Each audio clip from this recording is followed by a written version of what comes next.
1996 April 5వ తేదీ నాటి సంగతి. కెనడాలోని బ్రిటిష్ కొలంబియా రాష్ట్రంలో ఉన్న వెర్నాన్ పట్టణంలో ఉదయం 7 గంటల సమయం. 50 ఏళ్ల కార్నెయిల్ సింగ్ దుమ్ము పట్టిన తన కారును తన ఇంటి ముందే శుభ్రం చేస్తున్నాడు. ఆ సమయంలో ఒక ఆకుపచ్చని రంగు కారు ఒకటొచ్చి ఆయన ఇంటి ముందు ఒక్కసారిగా ఆగింది. అకస్మాత్తుగా వచ్చి ఆగడంతో ఉలిక్కిపడి చేస్తున్న పని ఆపేసి ఆ కారు వంక చూసిన ఆయన నిజంగానే కంగారు పడ్డాడు. ఆగిన కారులోంచి 2 చేతుల్లో 2 తుపాకులు పట్టుకున్న ఒక 30 ఏళ్ల యువకుడు క్రిందకు దిగి ఆయన వైపే వచ్చాడు. నీకోసమే వచ్చా అంటూ కార్నెయిల్ సింగ్కి అప్రమత్తమయ్యే అవకాశం ఇవ్వకుండా తుపాకీతో ఆయన్ని కాల్చాడు ఆ యువకుడు. కార్నెయిల్ సింగ్ ఛాతీని చీల్చుకుని పోయిన బుల్లెట్లు ఆయన ప్రాణాన్ని తీసేశాయి. ఆ వచ్చిన హంతకుడు కింద పడిపోయిన కార్నెయిల్ సింగ్ను దాటుకుని వెళ్లి ఇంటి తలుపులు తెరిచి లోనికెళ్లాడు. మరో 3 నిమిషాల పాటు ఆ ఇంట్లో 30 సార్లు తుపాకీ కాల్పులు వినిపించాయి. తుపాకీ దెబ్బతిన్న వాళ్ల అరుపులు వినిపించాయి. ఆ శబ్దాలకు ఏదో కీడు శంకించి బయటకొచ్చిన పక్కింటాయన కార్నెయిల్ సింగ్ ఇంట్లోంచి వచ్చిన ఎవరో యువకుడు బయట ఆగి ఉన్న కారులో ఉడాయించడం చూశాడు. ఏదో అనర్థం జరిగే ఉంటుందని భావించిన ఆయన కార్నెయిల్ సింగ్ ఇంటి వరకు వచ్చేసరికి అక్కడ కార్నెయిల్ సింగ్ నిర్జీవంగా రక్తపు మడుగులో పడి ఉండడని చూశాడు. ఆలోపే చాలామంది గుమికూడారు. వాళ్లలో కొందరు ఇంట్లోకి పోయి చూసి భయంగా అరుచుకుంటూ బయటకొచ్చి పోలీస్ హెల్ప్ నంబర్ 911కి కాల్ చేశారు.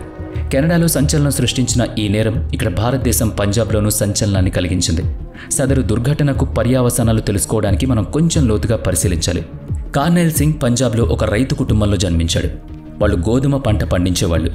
వచ్చిన దాంతో ఆ కుటుంబం బాగానే బ్రతికింది. అయితే మంచి అభివృద్ధి చెందిన దేశానికి వలస వెళ్ళిపోయి అక్కడే స్థిరపడాలనుకునేది కార్నెయిల్ సింగ్ గాఢమైన కోరిక.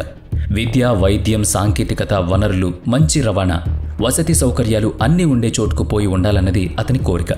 1976 జూన్ నెలలో కెనడా ప్రభుత్వం ఒక ప్రకటన చేసింది. దాని సారాంశం ఏంటయ్యా అంటే, ఇతర దేశాల్లోని వారెవరైనా తమ దేశానికి వచ్చి స్థిరపడాలని ఆశిస్తుంటే గనుక వాళ్ళు తమ దేశాల్లోని కెనడా రాయబార కార్యాలయాల్లో దరఖాస్తులు అందజేయొచ్చని చెప్పింది.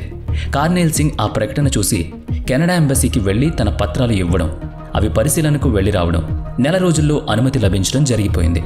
అయితే అనుమతి అతనికి మాత్రమే లభించింది. అతని భార్య, 3 కుమార్తెలకు కాదు. కెనడా ప్రభుత్వం ముందుగా అతన్ని రమ్మంది. అక్కడ అతని వ్యవహారాలు చూసి తాము సంతృప్తి చెందితే అప్పుడు మిగతా వాళ్లకు కూడా అనుమతిస్తామని పేర్కొంది. అలా అతనొక్కడే కెనడాకు వెళ్ళిపోయాడు. కెనడాకు వెళ్లిన కార్నెయిల్ సింగ్ ముందుగా ఓ పండ్ల దుకాణంలో కొన్ని నెలలు పనిచేశాడు. ఆపై ఒక కలప కర్మాగారంలో ఆపరేటర్గా పనిచేశాడు. అక్కడ చేస్తూనే పార్ట్ టైం జాబ్గా ఒక పండ్ల తోటలోనూ పనిచేశాడు. రోజుకు మహా అయితే 4-5 గంటల నిద్ర, అంతే. అలా 3 ఏళ్లు రేయింబవళ్లు శ్రమించాక ఒక పెద్ద ఇంటిని కొనుగోలు చేశాడు.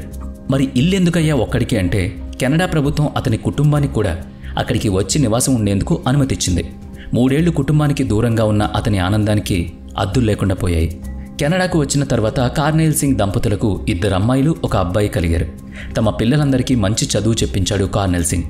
తండ్రి ఆశయాలకు తగినట్టుగా చదువుకున్న అమ్మాయిల్లో ఒకరికి ప్రభుత్వ ఉద్యోగం, మరొకరికి డెంటిస్ట్ ఉద్యోగం, వేరొకరికి లాయర్ ఉద్యోగం లభించాయి.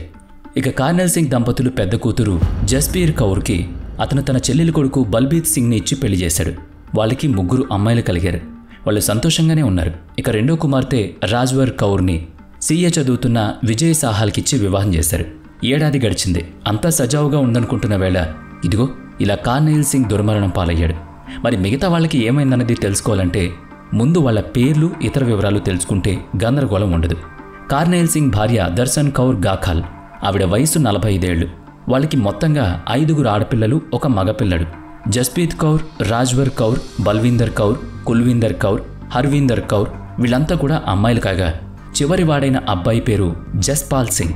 పెద్దమ్మాయి భర్త బల్బిత్ సింగ్, రెండో అమ్మాయి భర్త విజయ్ సహాల్. ఇక పెద్ద అమ్మాయికి 3 కూతుళ్ళు. ఇది కార్నెయిల్ సింగ్ కుటుంబం. పోలీసులు కార్నెయిల్ సింగ్ ఇంటికొచ్చేసరికి అతని మనవరాళ్ళిద్దరూ తాత శరీరంపై పడి ఏడుస్తూ కనిపించారు. మరో మనవరాల్ని పక్కింటి వాళ్ళు ఎత్తుకుని ఉన్నారు. ఇంట్లోకి పోయి చూస్తే ఇల్లంతా రక్తంతో తడిచి ముద్దయింది. హాల్లో సోఫాలో కార్నెయిల్ సింగ్ పెద్ద అమ్మాయి, రెండో అమ్మాయి నుదుటిపై బుల్లెట్ గాయం కనిపించింది. ఇద్దరూ రక్తంతో తడిచి నిర్జీవంగా పడి ఉన్నారు. వంటగది గుమ్మంలో నేల మీద కార్నెయిల్ భార్య దర్శన్ కౌర్ మెడ మీద, కడుపులో తుపాకీ గుళ్ళు కనిపించాయి. ఇంటి మొదట అంతస్తులో ఆ తర్వాతి 3 కుమార్తెల్లో ఒకరు ఛాతీలు, ఒకరు వీపులు, మరొకరు కడుపులో తుపాకీ కాల్పులకు గురయ్యారు. ఆ పక్కనే ఉన్న గది మొదట్లోనే కార్నెయిల్ సింగ్ పెద్దలుడు బల్బీత్ సింగ్, అతని పక్కనే అతని తల్లి అంటే కార్నెయిల్ సింగ్ చెల్లెలు పడున్నారు. ఆ గది లోపల కార్నెయిల్ సింగ్ కొడుకు జస్పాల్ సింగ్ పడున్నాడు. ఆ 3 తుపాకీ కాల్పుల మూలంగా బాగా గాయపడి కొన ఊపిరితో ఉన్నారు. పోలీసులు కొన ఊపిరితో ఉన్న ఆ 3 హాస్పిటల్కు పంపించారు. కానీ బల్బీత్ సింగ్ తల్లి మాత్రం ప్రాణాలతో బయటపడ్డారు. ఆమెనే పోలీసులు ప్రశ్నించారు. ఆవిడ అతి కష్టంగా మాట్లాడుతూ ఈ మొత్తం దురాగతం విజయ్ సహాల్ చేశాడని, అతను కార్నెయిల్ సింగ్ రెండో అల్లుడు, అంటే రాజ్వర్ కౌర్కి భర్త. వాళ్ళకి పెళ్ళయ్యేప్పటికీ ఇంకా ఏడాది అయింది. ఆ ఒక్కడు మొత్తం కుటుంబాన్ని పొట్టన పెట్టుకోవడం నమ్మశక్యం కాని దారుణం. అతని దారుణాలు ఒక్కొక్కటి బయటపడ్డాయి. పెళ్లైన తొలి రాత్రే అతను మద్యం సేవించొచ్చి భార్యను కొట్టిన ప్రబుద్ధుడు. అందుకు కారణం కూడా చెప్పాడు. తమ పెళ్లికొచ్చిన రాజ్వీర్ కౌర్ స్నేహితుల్లో కొందరు మగవాళ్ళు ఉండడం, వారితో ఆమె నవ్వుతూ మాట్లాడడం అతనికి నచ్చలేదు. కోపం వచ్చింది. కాబట్టి తమ కార్యం జరగాల్సిన తొలి రాత్రే అతను కోపావేశంతో కొత్త పెళ్లి కూతురైన ఆ భార్యను కొట్టాడు. ఆ క్షణమే ఆమెకు వివాహం పట్ల సంతోషం పోయి భయం మొదలైంది. ఆ భయంతో ఏడుపు అందుకుంది. ఏడుపు ఆపే వరకు కొట్టాడు. ఆమె బిక్క చచ్చిపోతే బలవంతంగా ఆమెతో కలవడానికి ప్రయత్నించాడు. ఆ మర్నాడు, ఆ తర్వాత అలా కొన్ని నెలలు ప్రతిరోజు నరకం చూపించాడు. తరచూ తాగి రావడం, వచ్చి కొట్టడమే అతని పనిగా సాగింది. ఆమె ఇంట్లో అస్సలు చెప్పుకోలేదు. తనలో తానే కుమిలిపోయింది. అతను ఆమెను బెల్ట్తో కొట్టడం, సిగరెట్తో కాల్చడం, వాతులు పెట్టడం, రకరకాల సామాన్లు ఆమెపై విసరడం మాత్రమే కాదు, రాత్రి అయితే ఆమె ఇష్టంతో ప్రమేయం లేకుండా లొంగ తీసుకోవడం, ఆ సమయంలోనూ ఆమెను కొట్టడం చేసేవాడు. కూతురు జీవితం ఇలా అన్యాయమైనందుకు కన్నవాళ్లు ఏడుస్తారని రాజ్వర్ కౌర్ తన కన్నీటిని తన దగ్గరే ఉంచుకుంది. ముందు ముందు అంతా సర్దుకుంటుందని భ్రమపడింది. అయితే విజయ్ సహాల్లో రాక్షసుడు మరింత పైశాచికంగా ప్రవర్తించడం మొదలుపెట్టాడు. అందుకు పరాకాష్ఠగా ఓ రోజు బలవంతంగా ఆమె లోదుస్తుల్ని పాక్షికంగా తొలగించి కత్తితో ఆమె ఒంటి మీద ఘాట్లు పెడుతూ ఆనందించాడు. తాను తాగిన మద్యం సీసాల్ని ఇంట్లో గచ్చు మీద విసిరి పగులగొట్టి ఆ గాజు పెంకుల మీద నడవమని బలవంతం చేశాడు. దాంతో ఆమెలో సహనం చచ్చింది, ఓపిక నశించింది, మనసు ఎదురు తిరిగింది. ఆ రాత్రే ఆమె ఆ ఇల్లు వదిలి తల్లిదండ్రుల వద్దకు పారిపోయింది.